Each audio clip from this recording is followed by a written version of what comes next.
Okay, what's going on, everybody? My name is Mangg, and welcome back to Hanging with Mangg.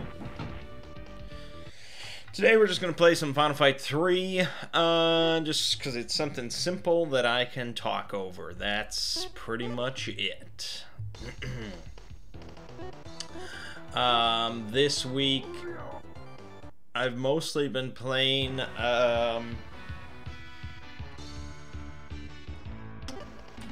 Trails in the Sky, Legends of Hero Trails in the Sky, which you know, is pretty old school JRPG, and I had played it a long time ago on PSP, but I just didn't. You know, mobile gaming just does not agree with me at all, so I didn't get very far.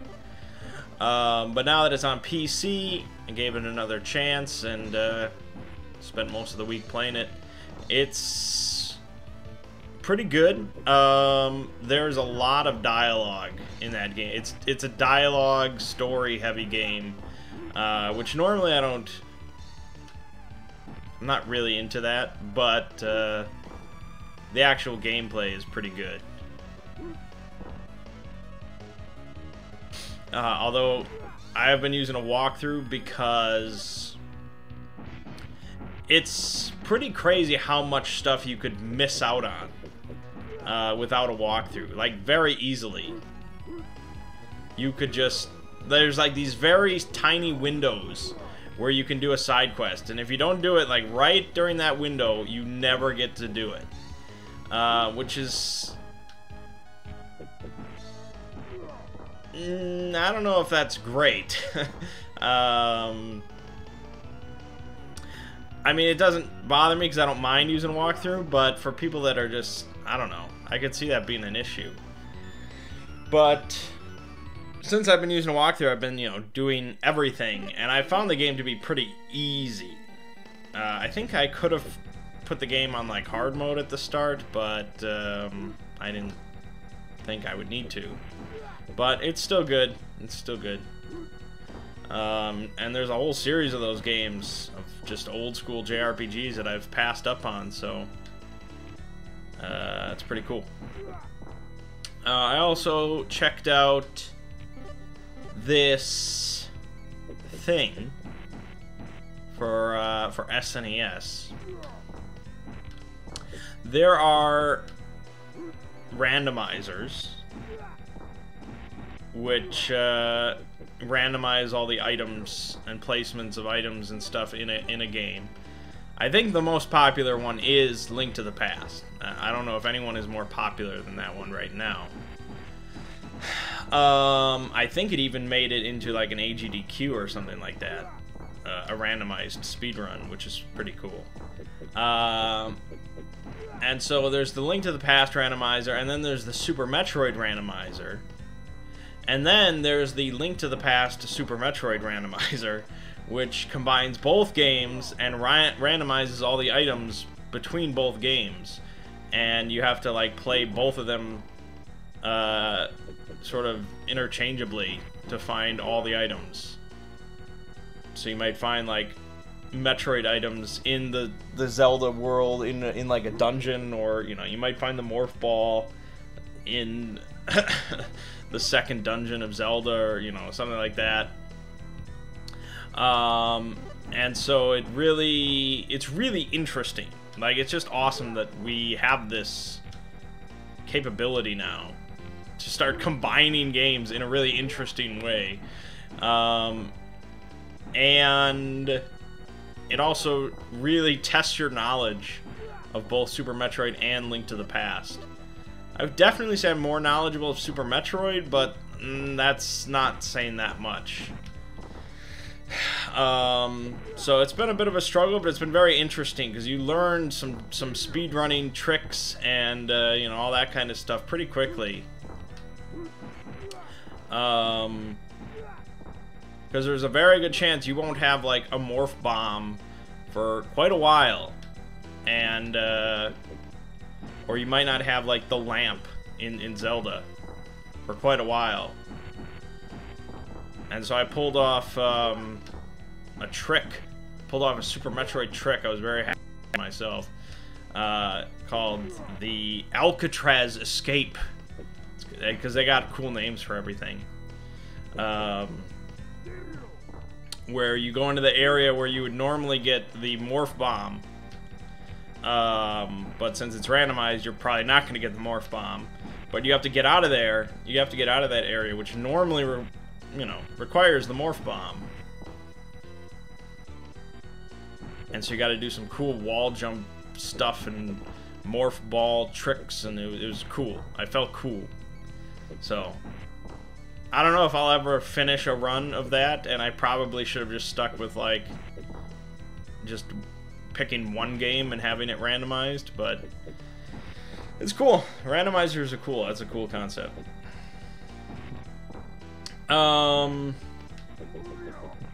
Yeah, so that's pretty much it.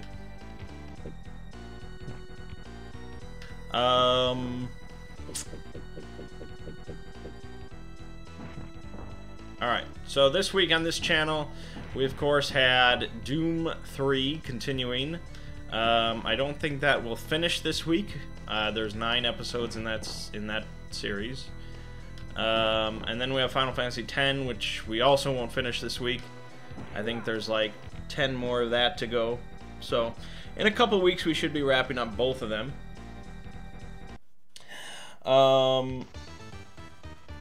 And so after that, of course, we'll be moving on to Final Fantasy XII. There's no doubt about that.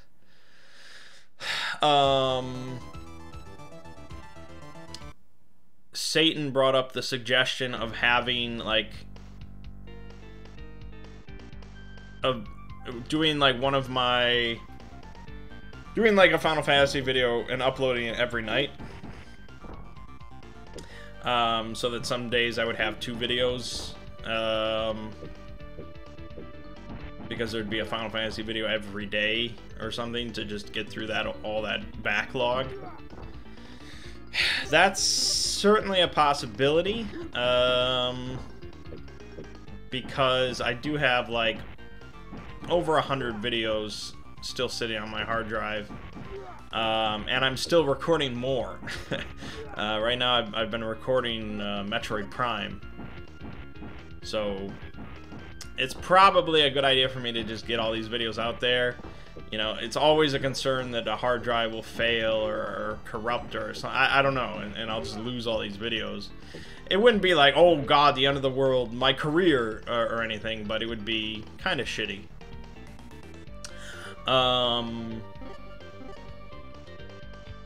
So yeah, there might just be... I mean, there's going to be a lot of Final Fantasy in the future of this channel. Still, don't worry. Because even after I do finish 10, we do 12, then 13, then 15, then I go back and I finish 3, because I never finished that one, if you remember. And then... I also recorded Mystic Quest as like an add-on, and now I'm pondering doing Final Fantasy Tactics, which would be pretty lengthy. So there's a lot of Final Fantasy. I mean, I'd love to do like Crystal Chronicles as well. I think I mentioned that at one point, that I'd like to do that, but the setup for that is... because I don't think... maybe you can do that solo. Or maybe it was just 4 Swords you could do solo. One of those Game Boy Advance multi-things you could do solo. Crystal Chronicles, though, was a game that, when that came out, I was just like... oh, I was so interested in playing it. But it required just... you know, a setup that I did not have, and people that I did not have, and it was just, this is never gonna happen, and I was so disappointed, because, I don't know, I just wanted to play it. You know, it was a Final Fantasy multiplayer, like, this is crazy, because back in the day, way back in the day, there would be times where my brother and I would play Final Fantasy VI together, when I was pretty young. Like, this was when the game sort of came out. Because you could play, there was a setting in the options or whatever where a second player could control some of the characters in combat. Which is a really pretty small amount of control for a second player. But, you know, for me as a kid, I thought that was awesome. Because he could handle all, like, the dialogue and the moving around and stuff, and I could just do the combat. So, pretty much exactly how I feel nowadays. I just want to do the combat. But, yeah, so I'd like to do Crystal Chronicles at some point. I own a couple Game Boy Advances, because I bought a couple off eBay back when I wanted to do Four Swords as an LP or something with some people, but I never finished buying Game Boy Advances. Because I think I wasn't sure if you could use a Game Boy Advance SP or not. Because it'd be much better to use an SP than the original. I don't remember if I ever found out or not. So I think I own like one SP and one normal Game Boy Advance. Anyways. Besides that, as far as new stuff goes, there's a game coming out on the 4th, I think, called, like, Monster Boy or something like that. And it looks really colorful and potentially pretty fun. And I thought maybe having that for a new game would be a nice break from Call of Cthulhu and Doom and Shadow of the Tomb Raider and stuff like that. Something pretty colorful.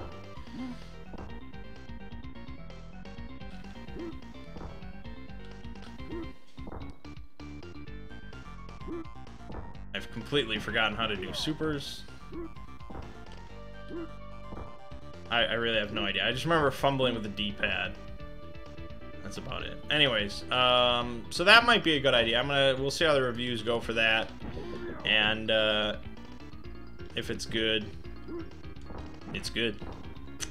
But yeah, you know, mostly I'm just sort of interested in continuing to record all these full series playthroughs.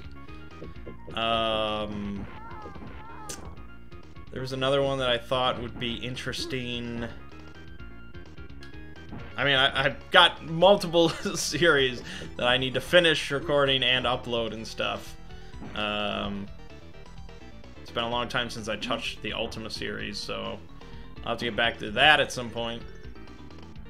And I'm still doing Metroid. But, like, the Mega Man series, that would be really cool. Because I'm not very good at those games. And I can already tell, like, my playthroughs of the Metroid games, like the 2D ones and stuff, I've gotten much better at Metroid than I was. So I think it would be pretty cool to go through the Mega Man series and get a lot better at that game, or at that series. The problem is that series is fucking massively long now, especially if you count the X games as well, because there's like 7 Mega Man X games, and now there's 11 Mega Man games. It's crazy. But I think that would be pretty fun. There's a lot of video games, like the Resident Evil series. I'd love to do that. Because there's the Resident Evil 2 remake coming out. I've never played the original Resident Evil. You know, I'd play like the remake if I did it. Resident Evil 3, I don't even know what that game's about. I don't know anything about that game. I started with 4, so that could be interesting.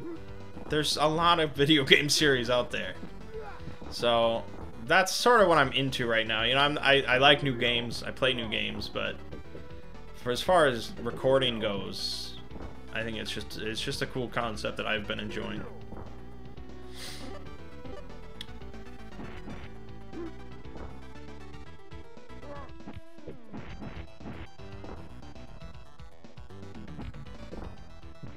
I think it's just because I tend to like a lot of different types of video games. And so that sort of works for me, playing through a whole series. Because I just tend to enjoy a lot of video game series. And I have played so little in the grand scheme of things. You know, it's like, before I would have been like, oh yeah, I'm a Metroid fan, of course. Love Metroid. But really, what I meant was, I love Super Metroid. Because I'd really never played anything else. But now, you know, I'm like halfway through that series, and it's like, okay, I've played a good amount of Metroid now. And when I'm done, I'll be like, oh yeah, I'm a huge Metroid fan. I've played every game. And I don't know, I just like that. I mean, we all know Super Metroid is the best. I mean, it's not like a... This is not an experiment to figure out which game is the best. Rarely does my mind change. I mean, Final Fantasy VI is still the best Final Fantasy, but you learn some stuff on the way. Have I ever played the Heroes of Might and Magic games? Yes. When I was younger, Heroes of Might and Magic 3 was a big deal in our household. I enjoyed it quite a bit. I'm pretty sure it was 3. Although, the first game... I would actually say the first game is probably the one I'm most nostalgic about. Just because it was so beautifully simple. Like, I don't know, there was just, like, there was only, like... God, I can't remember. There was, like, 6 civilizations or whatever in that game. It was, like, a really small amount, but everything was just so simple. It's kind of like the simplicity of Doom. Or the simplicity of the first Final Fantasy, or something like that, where it's... You look at the later games in the series, and yeah, you could probably say they're better, perhaps. But there's just something about the simplicity of it that's just magical. But yeah, I definitely played a lot of Heroes of Might and Magic 3. We would have, there was the hot seat option.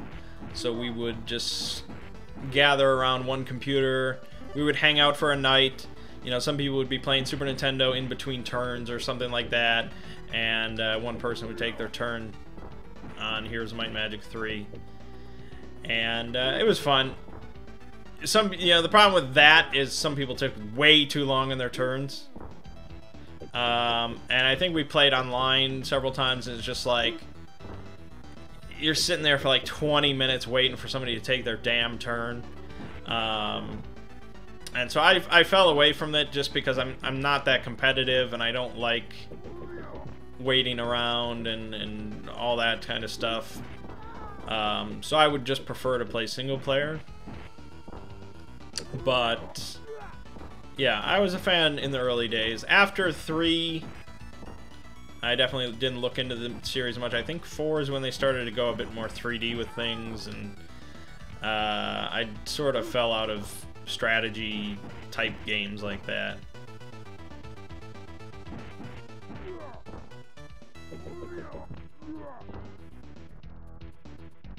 But yeah, there was plenty of Heroes of Might and Magic 3 back in the day. So anyways, I will look into the Monster Boy whatever thing when it comes out. We'll see how that goes. Otherwise, there's just going to be more backlog. Plenty of backlog.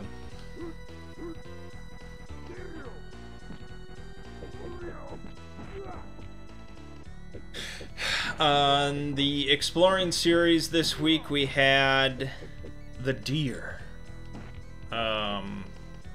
That was a video I really enjoyed making. Just because, you know, I've been doing a lot of SCP stuff, and so just the chance to research stuff and look into stuff that's not SCP, even if it's related to it, it was just not SCP. Not that I dislike SCP, but a little change of pace was good, and so combining the two was very interesting. And so I definitely like the deer. There's a lot of haters for that one, though. There's plenty of people that think it's really just over the top and retarded. And I don't know, I felt like I sort of justified it pretty well in the video. As far as connecting it to mythology, and it's like, this is not just some random fuckery that this crazy guy came up with, and like, oh, let's castrate people, and like, it's all connected to mythology. It makes sense. But I don't know. People... There are plenty of people that do not... They either comment without even watching the video, or they just do not pay attention at all while watching the video. And so, you know, the goal of my videos is always to educate. And I think most of the time that's just a futile struggle. I had a guy comment, and he was like, hey guys, I think this reminds me a lot of the deer thing from Princess Mononoke. And I had to comment, I had to reply, and I'm like, I'm really curious. Did you actually watch the video before you commented? And he was like, oh, yeah, but I was really tired, and I just was not paying attention for most of it. Why? I'm just like, oh, God. Because I had specifically mentioned Princess Mononoke during the video.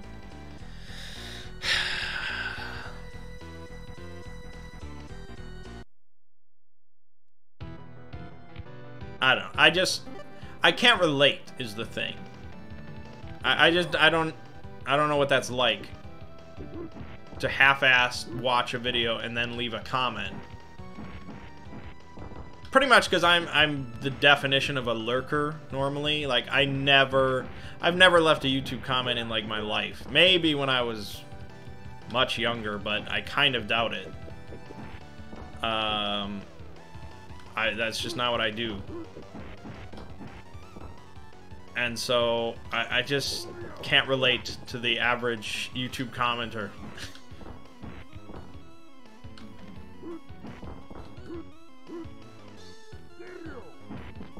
Oh, nice. Nice. But anyway, you know, the deer video, it's got a good, healthy amount of views, and I'm not too upset about it. I think it turned out alright.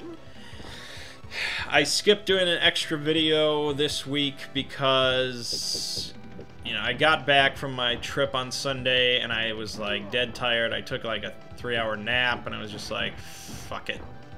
You know, I don't have to report to anybody. I don't have to fulfill a quota or some bullshit. If I don't want to make an extra video, I don't have to. Because it is an extra video. It's literally just because I wanted to make extra money during the winter season. And I was like, screw it. With Thanksgiving on the way, whatever. And so I managed... Normally I would have had to have worked on Thanksgiving to fit in 2 videos, but I was able to take off, and that was nice. But we are back to the 2-video schedule, so we've got a video on Cain and Abel, which is dropping tomorrow, which was decent. You know, I got to talk about the biblical story and make some connections with that. And you know, the tricky thing is, I've covered a lot of series now, and each one is pretty unique as far as how you approach it and how you tackle it, and the way information is presented, the source material and all that kind of stuff. Doing Middle-earth was very different than doing Elder Scrolls. Even though they're both, you know, sort of fantasy, you know, orcs and elves and blah blah blah, the source material is presented in a very different way for each, and so it's a unique challenge. The problem with SCP is, well, the lack of canon is not really a problem, not by itself. The lack of organization is the problem. Partly because no one's really done what I'm doing, not to the extent of what I'm doing. Which, that wouldn't be a problem if the website was, like, perfectly organized. but it's not, and I don't think it really... it could be. It could be. The problem is sort of the way that the fiction is handled. I'll give you an example of what I'm talking about. So, say you have Cain. Say you have Cain or Abel. You have 076. You're talking about Abel. He's got his own SCP entry, of course, and that gives you pretty much all the information you need to know about him. Blah blah blah. But then you have an author that wants to write a story about Abel. And for one, Abel is a very generic word, so I can't really do proper Google searches with that. Or you have an author that wants to use Abel in another SCP entry, which is actually worse, because there is sort of a compository of tales related to SCPs, specific SCPs, so that helps. I don't know how much it's updated or anything like that. So if an author uses Abel in a tale, hopefully the list of tales related to 076 is updated to include it, so that I can see, oh, there it is.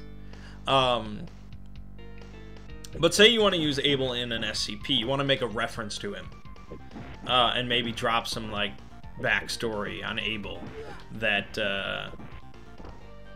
you know, to add on to the story, but in an SCP entry. Now, if it's sometimes, Google is very useful here for me trying to find this, because if it has like a name or a designation, a number, I can often do like a Google search of SCP and the number, and then probably list the site as the SCP wiki, and that should give me a lot of articles that contain that designation. But the problem is SCP authors often use very sort of, I want to say flowery, but sort of shadowy, sort of mysterious language to sort of obscure what they're talking about a little bit, to make the reference more subtle. So instead of the author just saying, this is related to SCP-076 Abel, they won't say that most of the time. They'll say, they'll use something more mysterious, and they'll say, I don't know, like one who walks at night, or for Cain, one of it is like the one who walks with desolation in his steps, or something like that. And if you're knowledgeable and you're reading this, you probably can tell what the reference is, right? Because it's a subtle reference, but you'll get it if you know what they're talking about. But that makes it a bitch to Google, because I'm not, people invent these little like epithets and titles and stuff for characters and references, and I don't know this whole list that people are using, because obviously there's no source for that. They're just making this up as they go, and so those things are really difficult to find.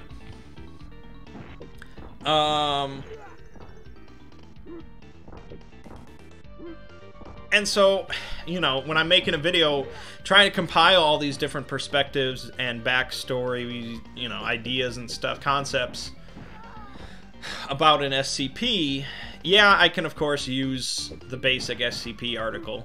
And yeah, I have the tale list, which is very useful, so I can find a bunch of tales related to it if they've been written. But past that, it takes some really, like, deep research, pretty much, to find other references within SCP articles about another SCP. And I have no, I don't know how many there are. I don't know where they are, and sometimes they're really obfuscated. And so that's the trickiest part. And so it's very easy for me to just say, well, you know, there's a bunch of references, and I'm not going to list them here and blah, blah, blah. And then I just wipe my hands of it. But that doesn't make for the best video, I think. So, if the SCP Wiki was organized much better, I think it would be a lot nicer. If there was sort of just, like, even like a semi-hidden list at the bottom of an SCP article. Like, you had to click a button to see it. And there, the author, like, included all the references he made, or something like that. That would be a big help. Fortunately, every SCP entry and tale and stuff has a discussion page, like a little mini forum. And often people will discuss the references there. So that helps.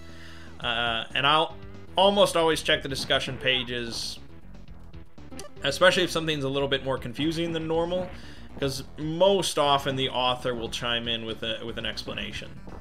So that discussion section helps, but again, that's not very well organized either. It's just a discussion.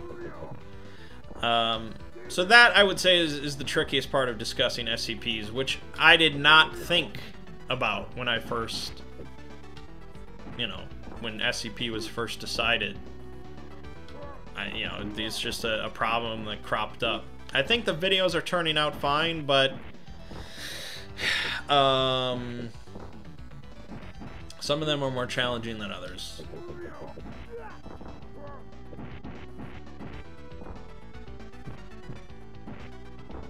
And again, you know, that's sort of a challenge that I'm just creating. Because I can easily just summarize the SCP article and be done with it. And you know, I don't have to mention other references or tales, but I know people like that, and I like it. Because I think it adds a lot of interesting perspective to an SCP. So that's why I do it. But sometimes I wonder if it wouldn't just be a lot easier and better if I just did readings like everybody else. Like, do you know how much easier that is? To just read a fucking SCP page and be done with it? Like, I mean, I know, like, you know, there's the higher end SCP readers, the Volgan and stuff. They do put some effort into it. There might be some audio editing, and sometimes they'll have other voice actors and stuff, but they don't have to search for, you know, 20 minutes of artwork that they keep flipping through, and you know, they don't have to go through all these different SCP discussions and shit and try and summarize it and make it make sense and shit. They just read. And the Volgan gets, you know, like, he gets more views and subs than I do.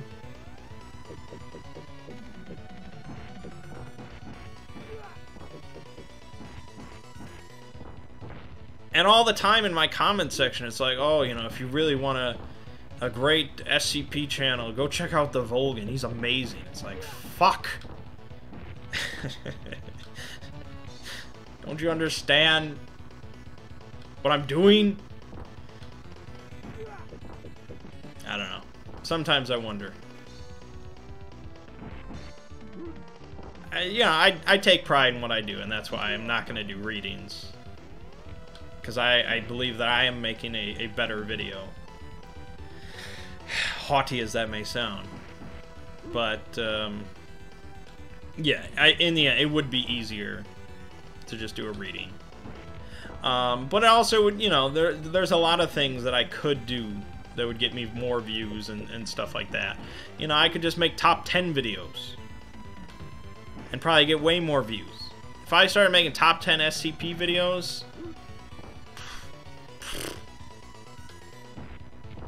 and just dumb things down and talk about how great 173 is, and oh, Peanut, and oh, all the memes, and just, oh, here's my $10,000 paycheck, thank you, okay.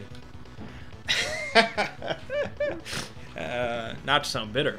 Alright, moving on. So, Cain Enable, that's dropping tomorrow, and then I'm working on a video for SCP-507, which is the Reluctant Dimension Hopper. That's one of my favorites from the old days. I always enjoyed that one. He was in my top 5 for a good while. So I think it's been expanded. His sort of dimension jumping log has been expanded since then. So not a complicated video. You know, I'm not looking for other tales or connections, so I enjoy doing those. And you know, it's just an extra video. That's what it is. Moving on. We actually don't have any board games to talk about. We don't have any role-playing to talk about because I covered that last week and we didn't play this week. I did do a sketch. I sketched up a schematic, a layout of our ship for Stars Without Number, the Excelsior. There aren't nearly enough like ship layouts on the internet as I would like, because I wanted one that was, you know, our ship is limited in certain ways in the game, and I wanted a layout that sort of suited that. I found one that was pretty good. It didn't perfectly match ours, so I had to edit some things and change some things around, but I like what I got. It's sort of a 3-tier ship. With the bottom deck, the lower deck is like the cargo hold, the infirmary, and all the bedrooms for most of the crew. And then the middle deck above that has like the engineering room, the communications room, the galley, the meeting room, and the gunners. The gunners have their stations on the middle deck. And then above that, it's much smaller. Like, it's like a third of the size of the other decks. But that's where the cockpit is and the captain's quarters are. So it's got everything that we need, pretty much. And it has room to expand, because our ship is not fully decked out. We're not actually even using all of the power that we could use, just because we don't have enough money to buy stuff to utilize the power. So I'm happy with it. It doesn't look pretty because I didn't use Photoshop. I just sketched it, but it will serve our purpose. I'm pretty damn excited to get back to it tomorrow. Doing some scavenging, all that fun stuff. I realized that, you know, I took precognition as my starting psychic ability, which is very cool on its own. You know, being able to just sense impending danger and ask questions about the future, and, you know, sort of base plans around things like that. That's a very useful tool for me. But then I grabbed teleportation at level 2. So now I'm a teleporter and a precog, which makes me practically, I think, impossible to ambush. Because I can sense that an ambush is imminent, and then I can teleport like 100 meters away or something like that. I think I'll be one of the hardest people in the galaxy to ambush by the end of this. And unless you have like a meta scion fucking my shit up first. But yeah, I can also, like, you know, if there's like a tense situation, I can sense when someone's about to like draw a weapon on me or fire at me, and I can just teleport behind them and point my revolver at their head, you know, and just like, there's a lot of potential here for some pretty OP shit, I think, which is kind of funny because it's just, once again, I just am drawn towards OP combinations. But I am still very fragile, so that's just the way of it. And I'm not a one-man band. This isn't Godbound or anything like that. So, you know, I'm useless at hacking. I'm useless at fixing stuff. I don't really want to tank everything. I don't have that much health and stuff, so I definitely need my crew members. So I think that works out. It's good. It's good. I'm looking forward to it. Yeah. I suppose that's all there is to say.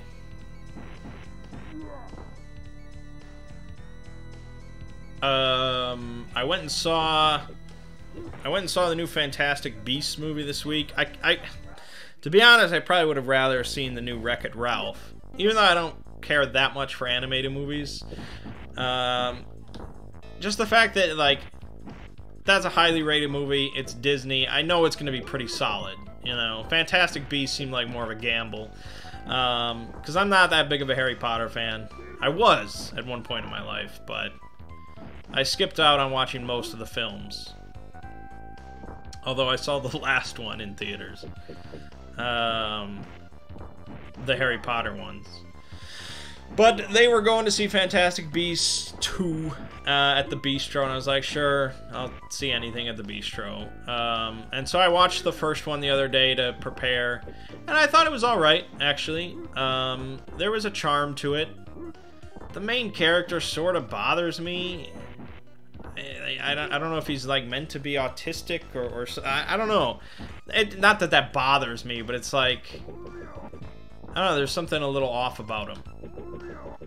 But I like the idea of all these, you know, mythical creatures and shit like that just existing in the world and somebody taking care of them, and that's cool. I like that, because I've done a lot of videos on mythical creatures, so I like that. And in the second one, there's actually... They had a Kelpie, which was really cool. Because that was something I learned about, you know, relatively recently. And so the Kelpie in the movie, of course, did not seem to lure children into the water to drown them. But it was like an underwater horse made of seaweed. And I thought it was pretty cool. They also had a Kappa, which for most people is just like a Twitch meme or something, but it's actually like a Japanese water demon, which I knew. I know about that shit. I know more about that than memes. And so that was cool. I think the first one was better than the second one. Partly because Johnny Depp just... He's a real hit or miss guy for me. It felt kind of like he was channeling Sweeney Todd in this movie, but this was no Sweeney Todd. I think I liked the first one better just because it seemed more lighthearted and just sort of fantastical. You know, there wasn't like some world-ending plot going on or anything like that. It was just some guy fucking up and fixing the problem and a bunch of fantastical beasts involved. The second one was like, oh, this is big bad wizard, oh, we gotta stop him, he's gonna take over the world, and oh god, it's the fate of the world, and oh god, and it's just... Because he's no, you know, it's like, well, he's no Voldemort, right? He's not Voldemort. And we already know that this guy gets his ass handed to him. Because even I know that. You know, I mean, you would assume that anyways. But we know that since this is set in the past, we hear about this guy getting his ass handed to him. We know Dumbledore is not getting his ass handed to him because he's alive and well during the Harry Potter years. So it's just like, there's really no stakes here, and he's no Voldemort. So it's, you know, the movie's just like, oh, he's a big bad wizard, oh, he's real bad. He's no Voldemort, but oh, he's bad. And it's just like, I just, you know, wanted the sort of lighthearted, fun stuff about the beasts. That's what I want. It was okay. It was okay. But it has the guy playing the new Flash, Ezra Miller. Both of the movies have him in there. For some reason, he just looks like French Stewart. I don't know. And it just, whenever I see him, it just pisses me off because I realize that he's the Flash. And it's just, this is no Flash. This is no Barry Allen. But he might not be the Flash anymore. Who knows? That whole world is just fucked. Anyways, we had Thanksgiving this week in the States, as I'm sure most of you are aware.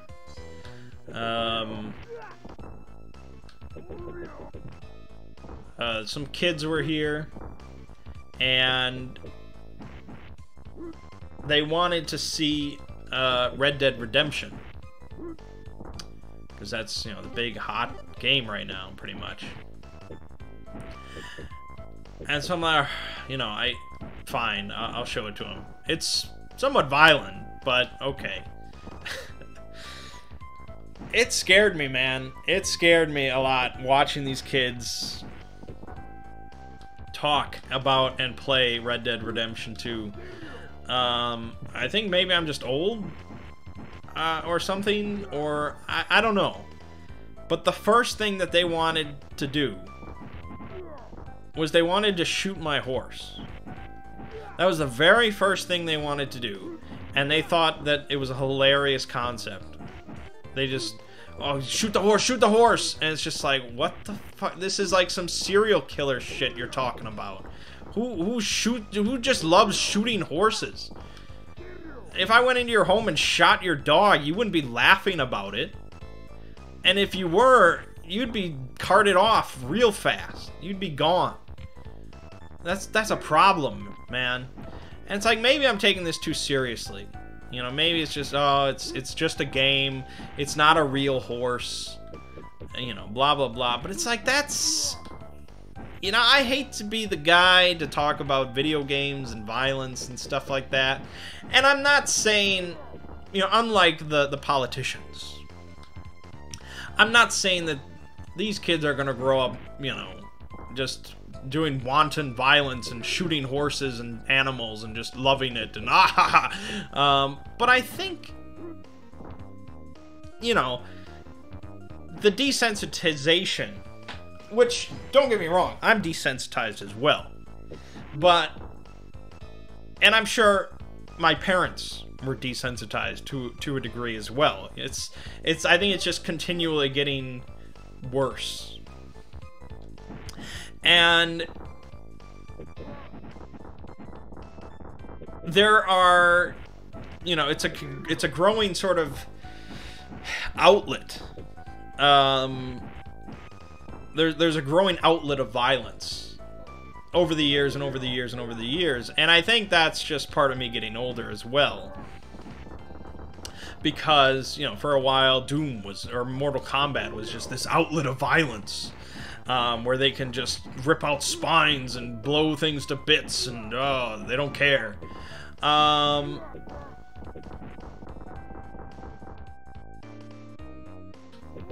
that's, you know, that's how it is. But you know, as technology continues to advance and advance, we're going to reach the point where killing someone in a game, you know, killing a digital person or whatever, is not going to be drastically different than killing a person in real life. The consequences, of course, will be vastly different, but the actual method, I don't know.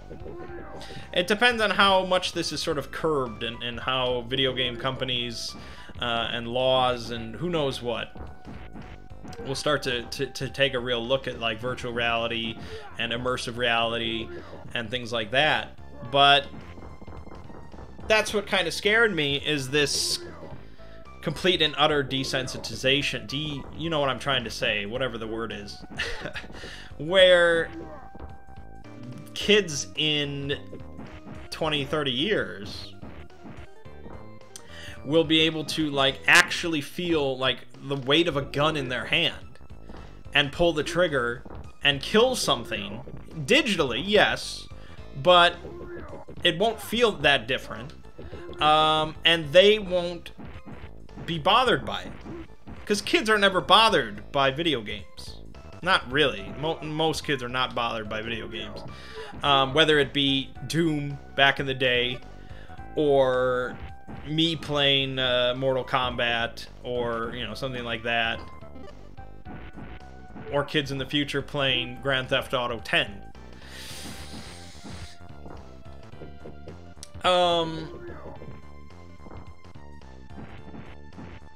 So I don't know, you know, I don't know what the consequences of that in the long run are. Of kids that will be practically able to commit murder digitally with no remorse. Again, even at that point, I'm not saying that they're gonna just go out and commit murder in real life. But psychologically, I don't know the ramifications of that. Does that affect your day-to-day life?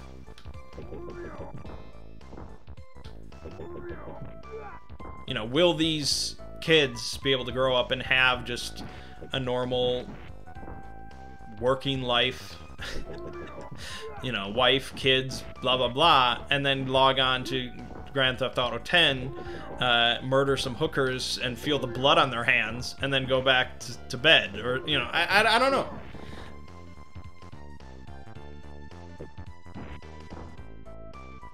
Because we're going to get to the point where video games will certainly be able to trick your brain. Because we're already kind of at that point. Certain VR experiences can trick your brain. And so that's sort of, I don't know, the line between a virtual reality and actual reality will get thinner and thinner. Because in a lot of ways, that's what we want. There's a lot of awesome experiences that we can create, that people can experience without actually, like climbing to the top of a mountain. I know my dad would love to be able to be on the top of a mountain. I know that he will never actually do that. Like, he's just not that big of a traveler, and he's getting old, and it's just never gonna happen. I know that. But, you know, a virtual experience that could recreate that for him, you know, when he's 90 or something like that, would be amazing. Or going to the moon, or you know, something like, you know, these amazing experiences that we can create. But with that, you also get the darker stuff. It's just inevitable. So, yeah. Anyway, what was that? Oh, I was talking about Red Dead. Right. So, yeah, I don't know. They wanted to kill my horse, and I thought that was really fucked up. Because who wants to kill a man's horse? Maybe they're just kids. Maybe when I was a kid, I would have wanted to kill a man's horse. But I don't know. Maybe I'm just different. Who's to say? But I made it very clear, if they touched my horse, I was immediately shutting off the PS4. Like, it was done. It was done. So they refrained from killing my horse. But they did kill other horses, laughing while they did it. And I thought that was pretty fucked up. They enjoyed very much killing. They loved to kill things. They just loved it.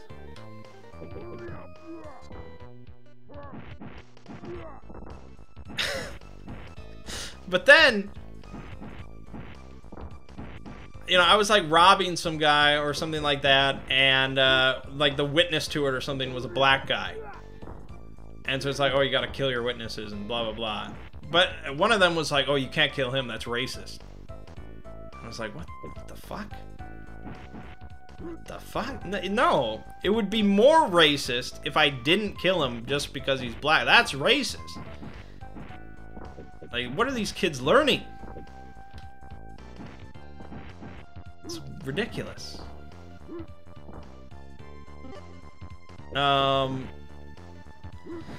So, what really pissed me off, though, is because, like, you know, they wanted me to just cause a bunch of ruckus, which I was fine with, because, you know, you gotta save game and all that, but, like, 30 cops come around a corner and just gun me down, and then they sit there and they say, oh, you suck. It's like, what the fuck, man? So I handed them the controller, you know, and they, of course, died like 30 times. But, oh, you know, they don't suck. Of course not. I've never played this before. Anyways, it was an odd experience, and it scared me a little bit.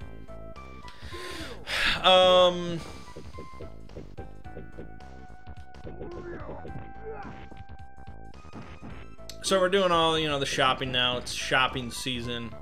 And I had a pretty good year as far as YouTube goes.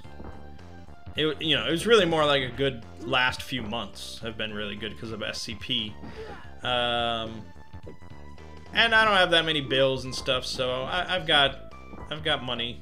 So it's gonna be a pretty generous year for me to the family, which is pretty cool. You know, when you can have a generous year, I think that's pretty cool. Especially because I don't really ever want much. I'm a pretty simple guy. If I want something, I buy it, and that's pretty much the end of it. So Christmas has become pretty rough as far as like, well, what do you want? What do you want for Christmas? And it's like, I don't know. I don't need anything. It's like this struggle to just come up with something. So I decided this year to ask for a record player because I want to be as hipsterish as possible. No, really, like, I don't know. It was just something that was like, this is something somebody could purchase for me. A record player with some albums. I'm a big fan of Jim Croce. I was like, I want to hear Jim Croce the way he was meant to be heard, you know, on vinyl. It's very hipsterish, I know. But it's something. Without that, I really would ask for nothing, and people don't like that. People don't like when you do that. So, yeah, I'm going to get a record player, and I got some albums on my list. Jim Croce, Sinatra, AC/DC, Metallica.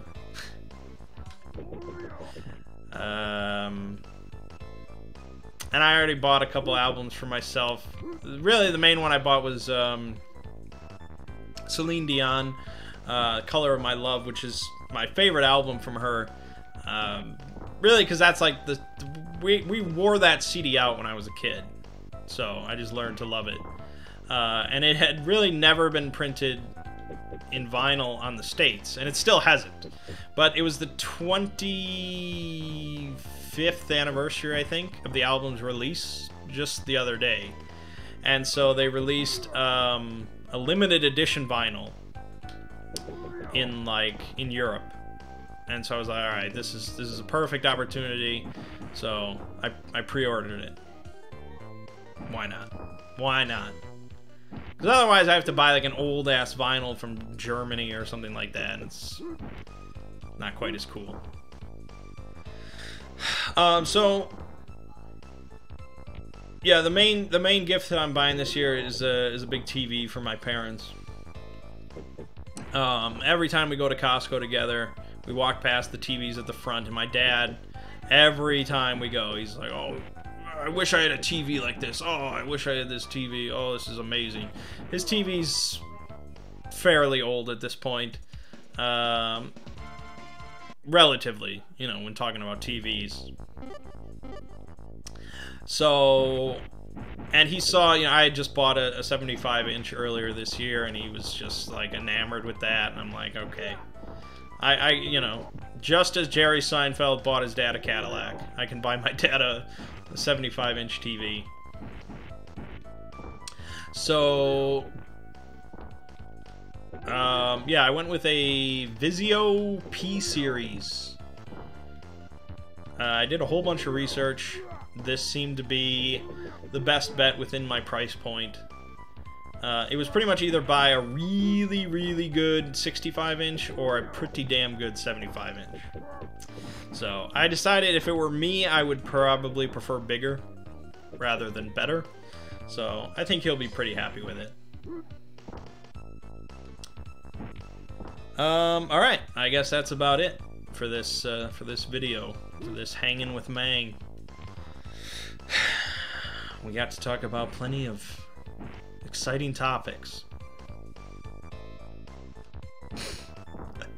Alright, so check out the Cain and Abel video tomorrow. We got some more Doom 3, Final Fantasy X coming this week. And also SCP-507. That is the schedule. So, my name is Mangg. This has been Hanging with Mangg. And I'll see you fine folks next week.